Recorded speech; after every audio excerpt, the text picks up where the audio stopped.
Hello students. देखो इस video में जो है इलेक्ट्रोस्टैटिक्स के मेन पॉइंट्स को हम इंक्लूड किए हैं।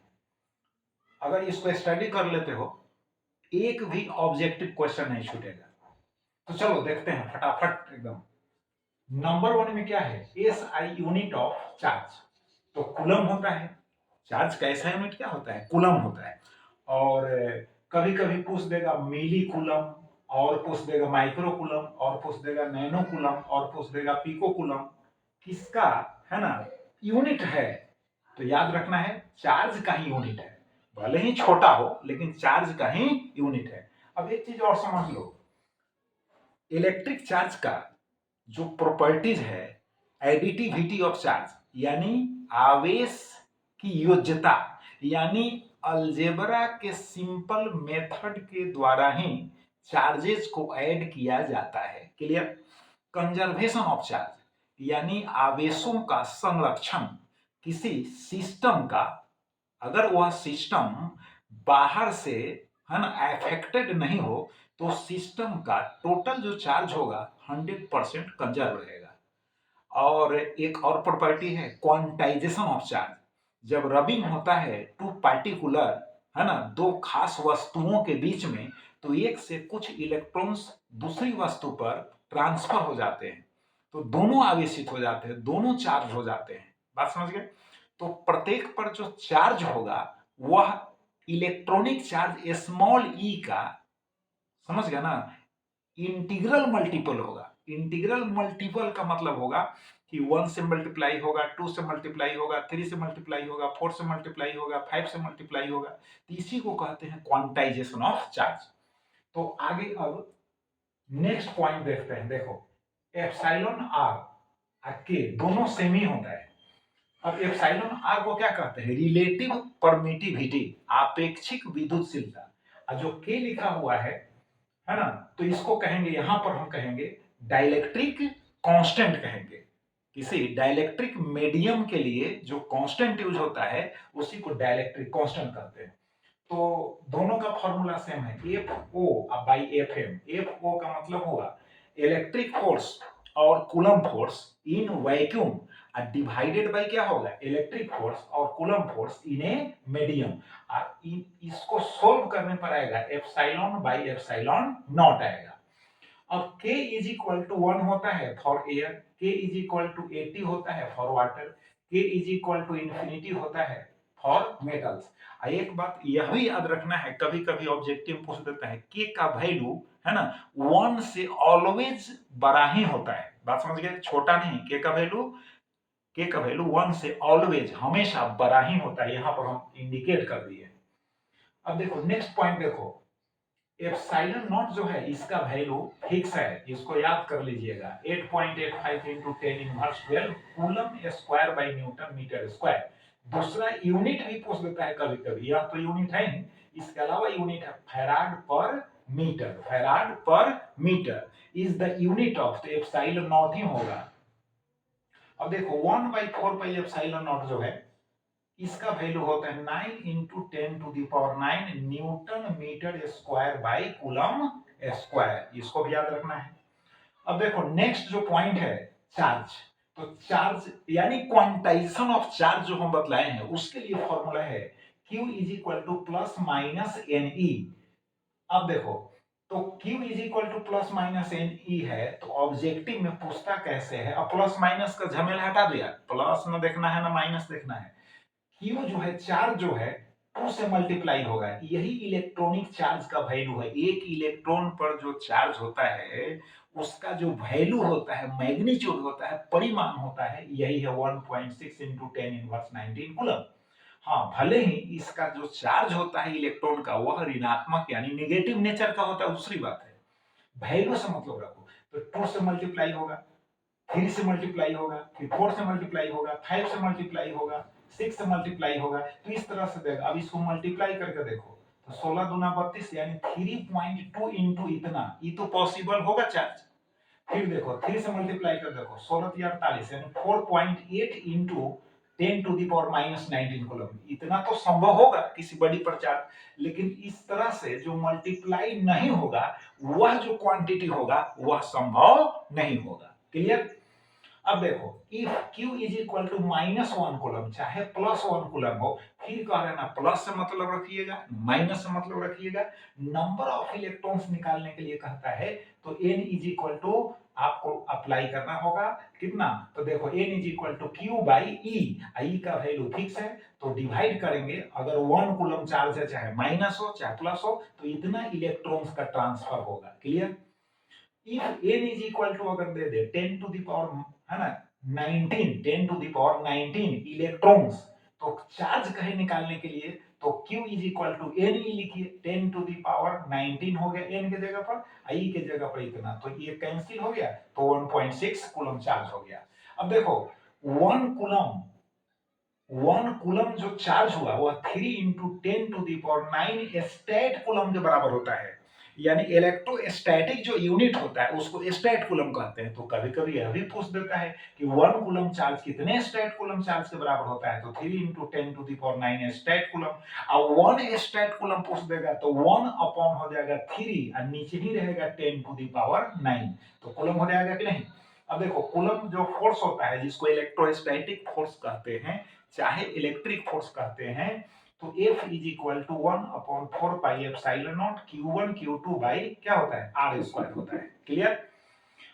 अब देखो इलेक्ट्रिक जो फील्ड है, एक्चुअली इलेक्ट्रिक फील्ड का मकसद मेरा है इलेक्ट्रिक फील्ड इंटेंसिटी से है, लेकिन ऐसे सिंपली हम बोलते हैं इलेक्ट्रिक फील्ड, तो electric field is equal to होता है फोर्स बाई टेस्ट चार्ज होता है, बट हम यहाँ पर सिंपल फॉर्म में चार्ज ही लिखे हैं, ऐसा समझो टेस्ट चार्ज।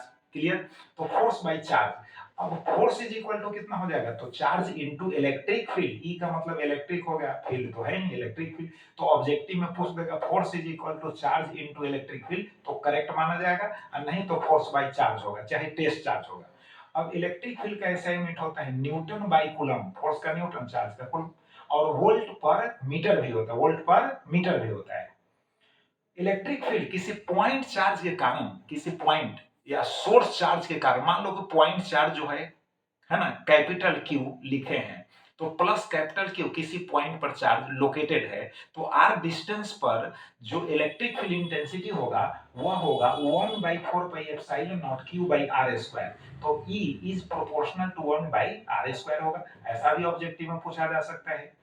नेक्स्ट पॉइंट देखो electric flux through a closed surface is equal to charge into 1 by epsilon naught, अब पूछ देगा चार्ज रहेगा और इसमें से किससे मल्टीप्लाई किया जाए, ऑप्शंस दिया गया होगा तो 1 बाय एप्सिलॉन नॉट से, क्योंकि गॉस थ्योरम कहता है कि अगर किसी है ना क्लोज्ड सरफेस के इनसाइड में चार्ज अगर नेट चार्ज अगर Q है, ठीक, तो उसमें कितना से मल्टीप्लाई करे कि आउटवर्ड फ्लक्स फाइंड आउट हो जाए, बाहर की ओर निकलने वाला फ्लक्स फाइंड आउट हो जाए, तो 1 बाई एप्सिलॉन नॉट। क्लियर। एक बात और भी याद रखो, अगर किसी डाइपोल को हम किसी क्लोज्ड सरफेस के इनसाइड में प्लेस कर दे और तब क्वेश्चन कहता है कि कितना टोटल फ्लक्स आउटवर्ड पास किया, तो जीरो में टिक मार करना, याद रखना जीरो। कहेगा नहीं एन डाइपोल्स को, एन है ना डाइपोल्स को रखा गया, अरे एन रखो, एन का मतलब 2 3 4 5 जितने भी डाइपोल्स को रखोगे, बात समझ गए ना, डाइपोल्स को रखना है। अब एक डाइपोल को रखे तो उसके कारण जीरो हो गया, दूसरे डाइपोल के कारण रखे तो उसके कारण जीरो हो गया, तीसरे डाइपोल के कारण रखे उसके कारण जीरो हो गया, चौथे डाइपोल को रखेंगे तो जीरो होगा, जितना पॉजिटिव चार्ज का मैग्नीट्यूड होगा उतना ही निगेटिव चार्ज का मैग्नीट्यूड होगा, तो आप जब ऐड करेंगे तो टोटल चार्ज क्या हो जाएगा जीरो, तो फ्लक्स हो जाएगा जीरो, याद रखिए। नेक्स्ट देखो इलेक्ट्रिक फील्ड है ना inside a hollow spherical conductor, कोई स्फेरिकल कंडक्टर है ना, और उसको ऊपर में चार्ज है, तो इनसाइड में जो इलेक्ट्रिक फील्ड होगा वह होगा जीरो, इनसाइड में इलेक्ट्रिक फील्ड क्या होगा जीरो, इनसाइड में इलेक्ट्रिक फील्ड क्या होगा जीरो, लेकिन इलेक्ट्रिक पोटेंशियल भी साथ ही में समझ लो कि सरफेस पर जो होगा इलेक्ट्रिक पोटेंशियल, समझ गए ना, सरफेस पर इलेक्ट्रिक पोटेंशियल जितना होगा उतना ही एवरी पॉइंट पर इनसाइड में इलेक्ट्रिक पोटेंशियल होगा, जितना सरफेस पर इलेक्ट्रिक पोटेंशियल होगा उतना ही इनसाइड में इलेक्ट्रिक पोटेंशियल होगा, और सरफेस से जब हम दूर जाएंगे तो इलेक्ट्रिक पोटेंशियल घटेगा, समझ गए। अब इलेक्ट्रिक फील्ड इंटेंसिटी आओ, इनसाइड में इलेक्ट्रिक फील्ड इंटेंसिटी 0 होगा, बट सरफेस पर मैक्सिमम होगा, और सरफेस से जैसे जैसे हम दूर जाएंगे वैसे वैसे इलेक्ट्रिक फील्ड इंटेंसिटी रिड्यूस होगा, डिक्रीज करेगा, घटेगा। लेकिन हम दूर से अगर सरफेस की ओर अगर हम जाएंगे, अब देखो ऐसे जा रहे हैं, सरफेस की ओर जाएंगे तो इलेक्ट्रिक फील्ड इंटेंसिटी क्या होगा, इंक्रीज करेगा, बढ़ेगा। यहाँ पर जाकर क्या होगा, यहाँ पर जाकर क्या होगा, मैक्सिमम होगा, इन साइड में तो 0 होगा। तो यह बात याद रखिएगा अच्छी तरह से। देखो डाइपोल को हम प्लेस कर दिए क्लोज सरफेस के अंदर, तो फ्लक्स बराबर क्या हो गया, 0 हो गया। नेक्स्ट पॉइंट है E is equal to sigma by epsilon naught. देखो कोई चार्ज कंडक्टर है ना, गॉस थ्योरम का एप्लीकेशन है, कोई चार्ज कंडक्टर है, आवेशित चालक, समतल आवेशित चालक कहो, प्लेन चार्ज कंडक्टर है, तो उसके नियर बाई जो इलेक्ट्रिक फील्ड होगा sigma upon epsilon not. Clear हो गया।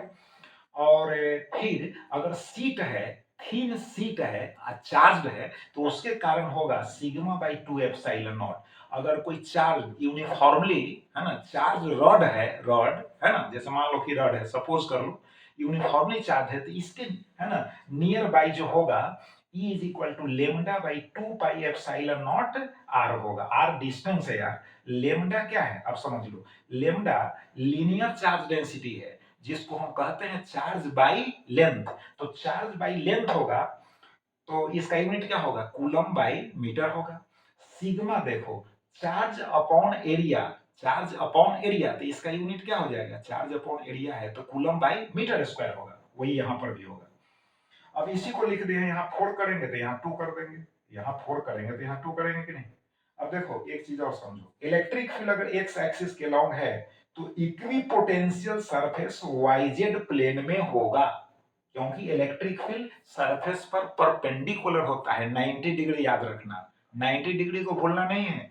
इलेक्ट्रिक फील्ड सरफेस पर परपेंडिकुलर होता है, तो जब इलेक्ट्रिक फील्ड एक्स एक्सिस में होगा तो इक्विपोटेंशियल सरफेस वाईजेड प्लेन में होगा। आप समझ गए। नेक्स्ट देखो 13 नंबर है, vector torque is equal to vector p cross vector E.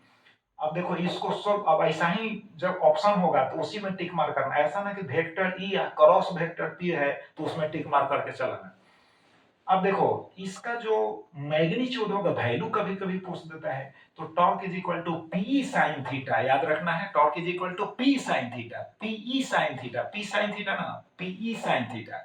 अब उस पर न्यूमेरिकल पूछ देगा, टॉर्क दिया रहेगा और ई का वैल्यू दिया रहेगा, थीटा का वैल्यू 60 डिग्री चाहे 30 डिग्री, अब पी निकालने के लिए कहेगा तो निकाल सकते हो, या पी दिया हुआ रहेगा, इलेक्ट्रिक फील्ड निकालना है, थीटा का वैल्यू दिया है, तो फॉर्मूला याद रखोगे तब ना निकालोगे।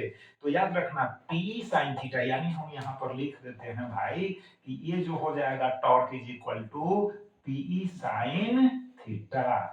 और टॉर्क जो होता है, यह भी पूछ सकता है, टॉर्क जो होगा वह परपेंडिकुलर होगा वेक्टर पी पर, फिर होगा वेक्टर ई पर, परपेंडिकुलर मत बोलना, ऐसा ना 45 डिग्री वाला में टिक मार करके चलाना 0 डिग्री वाला, यहाँ परपेंडिकुलर, जहां वेक्टर का साइन है तो याद रखना परपेंडिकुलर। अब देखो डाइपोल के कारण एक्सिस पर जो इलेक्ट्रिक फील्ड होगा, ए का मतलब एक्सिस समझना, अक्ष समझना, तो डाइपोल के कारण एक्सिस पर जो इलेक्ट्रिक फील्ड होगा 1/4 पाई एप्सिलॉन नॉट और 2p बाई आर क्यू, याद रखिएगा। और फिर परपेंडिकुलर एक्सिस पर होगा डाइपोल के कारण 1/4 pi epsilon naught p by R Q, याद रखिएगा। ठीक, कभी कभी ऐसा भी पूछ देगा E A is proportional to the 1/r Q होगा, समझ गए कि नहीं। अब देखो E इज इक्वल टू होता है minus d V by d r, चाहे यहाँ R के जगह पर X लिख देगा, Y लिख देगा, Z लिख देगा, तो फॉर्म यही रहेगा, रिलेशन है electric field intensity and potential difference में। अब देखो इलेक्ट्रिक फ्लक्स जो होगा फाई इज इक्वल टू, ऐसे याद रखना, vector E dot vector ds, इसको सोल्व करो क्या आता है, ईडीएस कॉस थीटा, याद करवाए थे हम पहले भी, इलेक्ट्रिक फ्लक्स जो होगा ईडीएस कॉस थीटा, तो कभी कभी ईडीएस कॉस थीटा ही डायरेक्ट पूछ देता है। यूनिट क्या होगा, न्यूटन मीटर स्क्वायर, है ना, per coulomb, newton metre square per coulomb. चलो नेक्स्ट पॉइंट, अब है 16 नंबर, देखो electric field is perpendicular to the surface, पहले भी बतलाए हैं इलेक्ट्रिक फील्ड इज परपेंडिकुलर, मत भूलना। नेक्स्ट है, देखो यहां पर विद्युत विभव हिंदी में लिखा गया है, तो इसको लिख देंगे इलेक्ट्रिक पोटेंशियल, क्या लिख देंगे, electric potential, potential, CL electric potential is equal to work by charge, याद रखिएगा। तो therefore work is equal to कितना होगा, चार्ज इनटू पोटेंशियल होगा। अब देखो, अगर पॉइंट चार्ज है यानी सोर्स चार्ज कैपिटल क्यू है और उससे आर डिस्टेंस पर इलेक्ट्रिक पोटेंशियल हमको लिखना है, समझ गए ना। तो V is equal to 1/4πε0 Q/R होगा, therefore V is proportional to 1/R हो जाएगा। क्लियर। अब देखो एसआई यूनिट वोल्ट होता है किसका, इलेक्ट्रिक पोटेंशियल का। कभी कभी पूछ देगा मिली वोल्ट तो उसी का यूनिट है, माइक्रो वोल्ट तो उसी का यूनिट है, नैनो वोल्ट तो उसी का यूनिट है, पिको वोल्ट तो उसी का यूनिट है। अब देखो पोटेंशियल डिफरेंस, इसको हिंदी में विभवांतर कहते हैं। वो तो फॉर्मूला तो सेम होगा, वर्क बाई चार्ज, अब वोल्ट होगा यूनिट। अब एक एग्जांपल बतलाया, जैसे देखो अगर हम बी पॉइंट से ए पॉइंट तक, समझ गए, बी पॉइंट से ए पॉइंट तक 2 कूलम चार्ज को अगर हम ट्रांसफर करते हैं, ले जाते हैं, तो कितना वर्क डन होता है, 20 जूल। तो कहेगा कि दोनों पॉइंट्स के बीच पोटेंशियल डिफरेंस कितना हुआ, तो potential difference is equal to work by charge. तो वर्क में 4 से डिवाइड कर देंगे तो आ जाएगा 10 वोल्ट। क्लियर। ऑब्जेक्टिव में पूछा जा सकता है। 19 में देखो, 19 नंबर देखो, work done on equipotential surface from one point to another is equal to 0। Equipotential surface पर एक बिंदु से दूसरी बिंदु पर अगर हम किसी चार्ज को ले जाते हैं तो वर्क डन का वैल्यू 0 ही होता है। इक्विपोटेंशियल सरफेस पर जब पोटेंशियल सेम है तो वर्क डन एक पॉइंट से दूसरे पॉइंट पर किसी चार्ज को ले जाने में क्या होगा, 0, याद रखिएगा। नेक्स्ट देखो, डायमेंशंस ऑफ इलेक्ट्रिक पोटेंशियल, तो क्या होगा, वर्क बाई चार्ज। तो वर्क का हो गया ml two T inverse 2 by IT हो गया चार्ज का। अब इसको ऊपर ले गए तो T इनवर्स 3 हो गया, I इनवर्स हो गया। फ्लक्स का फिर लिख सकते हो, तो फ्लक्स का इलेक्ट्रिक फील्ड I इनटू क्या हो गया, DS, एरिया वेक्टर है तो एरिया हो गया। तो एरिया का लिखोगे तो क्या होगा, L पर पावर 2 हो जाएगा। इलेक्ट्रिक फील्ड का लिखोगे तो फोर्स बाई चार्ज होगा। इसको सोल्व करोगे तो इतना आ जाएगा। अब देखो next, electric dipole moment P is equal to क्या होता है, Q इंटू 2L, यानी चार्ज इंटू लेंथ होता है। यूनिट होगा कूलम मीटर, तो कभी यूनिट भी पूछा जा सकता है कूलम मीटर। अब देखो डाइपोल मोमेंट निकालने के लिए भी ऑब्जेक्टिव में पूछ देगा, डाइपोल मोमेंट निकालो, यानी चार्ज जो है डाइपोल का लेंथ दिया हुआ रहेगा, समझ गए, लेंथ दिया हुआ रहेगा और एक कॉर्नर पर जो होगा है ना पॉजिटिव चार्ज होगा और उतना ही दूसरे कॉर्नर पर निगेटिव चार्ज होगा। जैसे मान लो कि ये डाइपोल है तो यहां पर जितना निगेटिव उतना ही यहां पर पॉजिटिव होगा। इसका लेंथ दिया हुआ है तो कहेगा है ना फाइंड दी डाइपोल मोमेंट, यानी value of dipole moment, value of dipole moment objective question में पूछा जा सकता है। कभी कभी डायरेक्शन पूछ देगा तो याद रखिएगा निगेटिव जो पोल होगा है ना, यानी जो निगेटिव चार्ज होगा उधर से पॉजिटिव पोल जो होगा, जो पॉजिटिव चार्ज होगा उसकी वो डायरेक्शन शो कीजिएगा, निगेटिव टू पॉजिटिव। क्लियर हो गया। तो अब नेक्स्ट देखो, इलेक्ट्रिक डाइपोल मोमेंट तो हो गया clear. VA electric potential dipole के कारण एक्सिस पर 1/4πε0 P/r² है, P/r², याद रखिएगा। और परपेंडिकुलर जो बाइसेक्टर होता है उस पर इलेक्ट्रिक पोटेंशियल 0 ही होता है।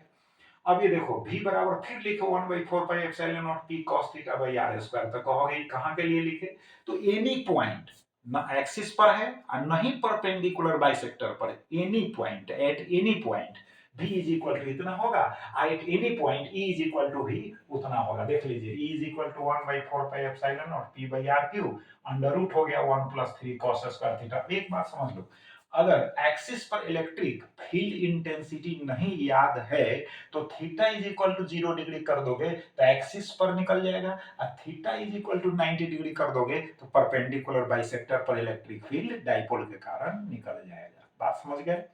नेक्स्ट देखिए, पोटेंशियल ऑफ बिग ड्रॉप। देखो अगर ऐसा क्वेश्चन है कि एन है ना छोटे छोटे छोटे छोटे ड्रॉप्स जो है कंबाइन होकर एक बिग ड्रॉप का निर्माण करते हैं, उस स्थिति में बड़े ड्रॉप का अगर पोटेंशियल दिया हुआ है है ना। तो छोटे का कहेगा निकालने के लिए, छोटे का दिया हुआ है तो बड़े का कहेगा निकालने के लिए। तो रिलेशन याद रखना, बड़े का पोटेंशियल बराबर n टू दी पावर होगा 2/3 इनटू होगा छोटे का पोटेंशियल। तो जिसका कहेगा आप निकाल कर ऑप्शन ढूंढ लीजिएगा, चुन लीजिएगा, सिलेक्ट कर लीजिएगा। तो n का मतलब समझो। अब कैसा देगा n का वैल्यू, तो देखो 2 2 जा 4 2 जा 8 यानी 8 ड्रॉप्स देगा। तो 8 ड्रॉप्स देगा तो 8 को आप लिख सकते हो 2 टू दी पावर 3। तो यहाँ जो 3 होगा 1/3 होगा, इसका पावर 3। तो क्या हो जाएगा, जैसे यहाँ पर सपोज करो कि n हो गया 8 तो 2 पर पावर 3 हो गया, इसका पावर हो गया 2/3। तो 3 3 कैंसिल हो जाएगा, तो कितना हो जाएगा, यानी 2 हो जाएगा कि नहीं। यहाँ पर 2 पर पावर 2 हो जाएगा, तो 2 2 जाएगा कितना हो जाएगा, 4 हो जाएगा कि नहीं। क्लियर।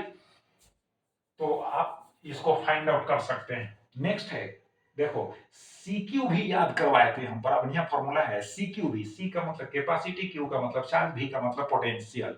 तो C is equal to Q by V।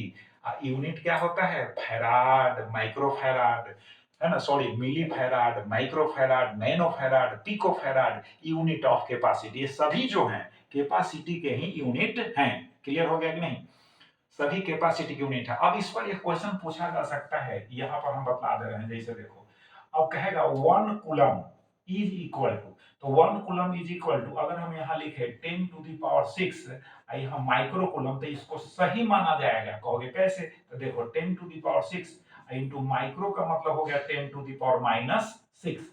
तो अब देखो 10 पर पावर क्या हो जाएगा 0, और 10 पर पावर 0 तो हो जाएगा 1 कूलम। तो 1 कूलम के बराबर हो गया कि नहीं। तो ऐसा भी क्वेश्चन पूछा जा सकता है। तो मिली रहेगा तो 10 टू दी पावर 3, नैनो रहेगा तो 10 टू दी पावर 9, और पिको रहेगा तो 10 टू दी पावर 12 गुना में लिखना होगा।